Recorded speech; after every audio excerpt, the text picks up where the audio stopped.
আছে না নাই? তো এই লোক যে সফল মনে করলো আল্লাহর মানদণ্ডে, কোরআন সুন্নাহর মানদণ্ডে, ওই লোক সফল নাকি ব্যর্থ? সফল তখন যখন কোরআনের মানদণ্ডে, সুন্নাহর মানদণ্ডে। কোরআন তো সফলতার অনেক কথা বলেছে, এর মধ্যে এক জায়গায় আল্লাহ বলতেছেন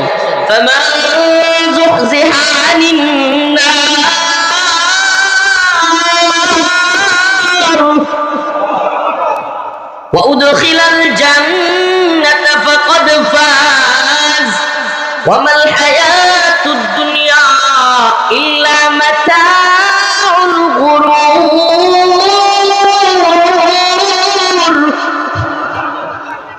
আল্লাহ রাব্বুল আলামিন বলেন ফামান যুহজিহা আনিন নার, যারা কিনা জাহান্নামের আগুন থেকে মুক্তি পেল, ওয়া উদখিলাল জান্নাতা ফাকাদ ফাজ, এবং জান্নাতের মধ্যে প্রবেশ করলো, ফাকাদ ফাজ, তারাই হলো প্রকৃত সফল। তার মানে বোঝা যায় এই দুনিয়ায় মুমিনের সফল নাকি ব্যর্থ এটা বোঝার কোনো সিস্টেম নেই। মুমিন প্রকৃতপক্ষে সফল কি ব্যর্থ এটা এই দুনিয়ায় বোঝার কোনো কি নাই। আমি এই দুনিয়ার বড় বক্তা, আল্লাহ মাফ করুক, আস্তাগফিরুল্লাহ, আপনি বড় বক্তা, বড় মুফতি, বড় শাইখুল হাদিস, বড় নেতা, বড় টাকাওয়ালা, বাড়িওয়ালা, গাড়িওয়ালা, বড় সাংবাদিক, বুদ্ধিজীবী, কলামিস্ট, কিন্তু দিন শেষে যদি আল্লাহ পাকের কাছে যেই দিন এক এক করে সবাইকে আল্লাহর সামনে দাঁড়াইতে হবে, ওয়াকুল্লুহুম আতিহি ইয়াওমাল কিয়ামাতি ফারদা, সবাইকে এক এক করে আল্লাহর সামনে দাঁড়াইতে হবে। ও শাহাবুদ্দিনের ছেলে রফিকুল ইসলাম, ও অমুকের ছেলে অমুক, তমুকের ছেলে তমুক, সকলকে আল্লাহর সামনে একেবারে স্টেপ ফরওয়ার্ড দাঁড়ায়া প্রশ্নগুলোর জবাব দিয়া, এই দুনিয়াতে কি করলা, আমি যে যৌবন দিয়েছি কি করলা, আমি যে অর্থ সম্পদ দিয়েছি কোন পথে ব্যয় করলা, আমি যে তোমাকে সময় দিয়েছি, হায়াত দিয়েছি, এগুলো কোন পথে, টাকা পয়সা, যৌবন, সময় কোন পথে ব্যয় করলা, এগুলোর জবাব না দিয়া একটা এদিক সেদিক হওয়ার কারো সুযোগ নাই। চিন্তা করছেন কখনো?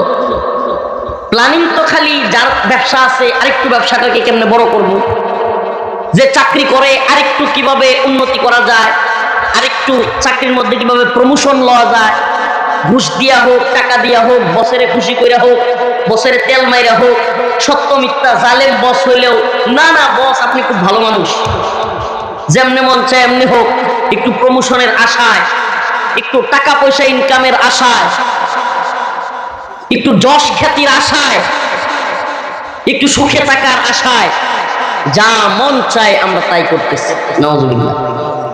সত্য মিথ্যা যাচাই করবার দরকার প্রয়োজন বোধ মনে করতেছি না।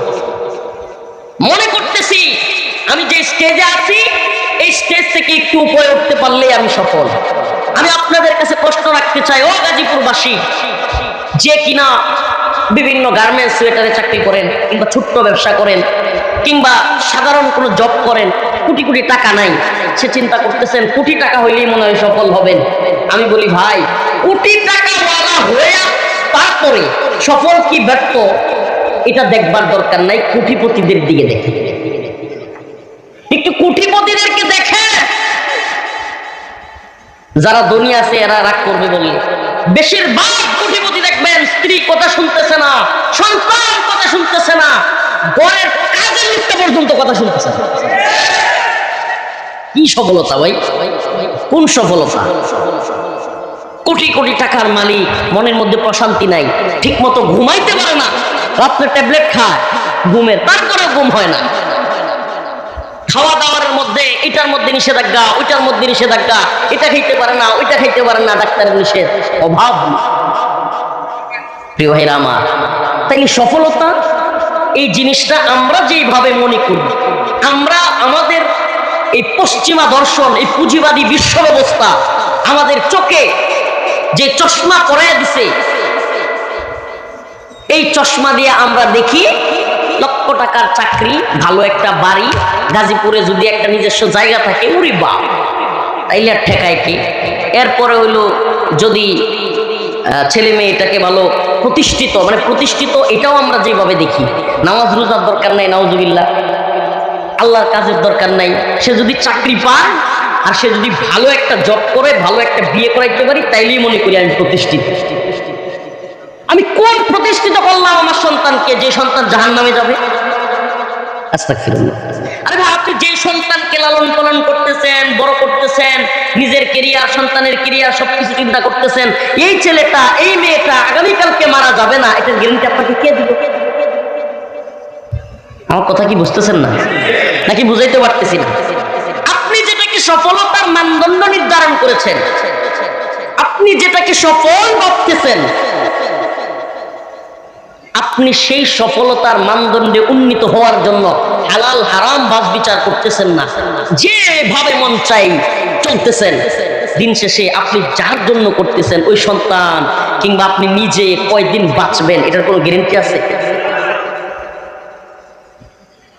কেউ কেউ যারা রাজনীতি করে, এরা মেম্বার পর্যায়ে যারা আছে, আপনাদের যেহেতু এটা সিটি কর্পোরেশন, মেম্বার নাই, কাউন্সিলর পর্যায়ে যারা আছে, তারা চিন্তা করে আমি যদি আগামীতে মেয়র হয়ে যেতে পারি, কিংবা আমি যদি আগামীতে এমপি হয়ে যেতে পারি, তাইলে মনে হয় সফল। এমপি মনে করে মন্ত্রী হইতে পারলে সফল।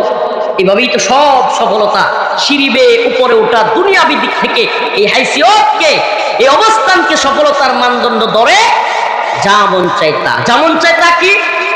নামাজের খবর নাই, আল্লাহকে স্মরণ করবার দরকার নাই, দুর্গাপূজা আসছে, ইমান কোথায় গেল না গেল দেখবার টাইম নাই, মন্দিরে গিয়া দুর্গা দেবীর প্রশংসা, রোজা পূজা একত্রিত করা, বিষ্ণু কৃষ্ণ মুহাম্মদ সাল্লাল্লাহু আলাইহি সাল্লামকে নিয়ে কথা বলা, তারপরে দেবী দুর্গা শক্তিশালী। আমার একটা কথা আমি গত কয়েকদিন আগের একটা প্রোগ্রামে বলেছি, বিগত পালিয়ে যাওয়া প্রাইম মিনিস্টার শেখ হাসিনা একটা কথা বলেছিলেন, আপনাদের খেয়াল আছে কিনা? দীর্ঘদিন আগে গজে চড়ে যখন মা দুর্গা আসে, তখন নাকি দেশে ফুলে ফসলে ভরে যায়। এটা অনেক আগে, চিৎকার করে নাউজুবিল্লাহ বলছেন, ভালো কথা। কিন্তু ওই সময়ে শেখ হাসিনাকে যেইভাবে কাফের, শেখ হাসিনাকে নিয়ে যেভাবে ওয়াজে কথা বলা হয়েছিল, কাফের বলা হয়েছিল, বিভিন্ন ধরনের একেবারে সব জায়গা থেকে আওয়াজ আসছিল। এখন যারা আল্লাহর নবীর সাথে বিষ্ণু কৃষ্ণরে তুলনা দিচ্ছে, এখন যারা রোজার সাথে পূজাকে তুলনা দিচ্ছে, এখন যে নেতা দেবী দুর্গা নাকি সমস্ত, শুধু হিন্দুদের না, সমস্ত মানব জাতির বলতেছে, দেবী দুর্গার শক্তি নাকি অনেক শক্তি, এগুলো যে সমস্ত নেতারা বলতেছে, এইবার আপনার জবান বন্ধ কেন? আমি একটা কথা একেবারে ক্লিয়ার বলি, আমরা আওয়ামী লীগ কিংবা শেখ হাসিনার বিরোধিতা করেছিলাম ইসলাম প্রশ্নে, দেশ প্রশ্নে, ঈমানের প্রশ্নে। তেমনি ভাবে বর্তমান সময়েও যদি কেউ ইসলাম এবং দ্বীনের প্রশ্নে, দেশের প্রশ্নে ছাড় দেয়, আপোষ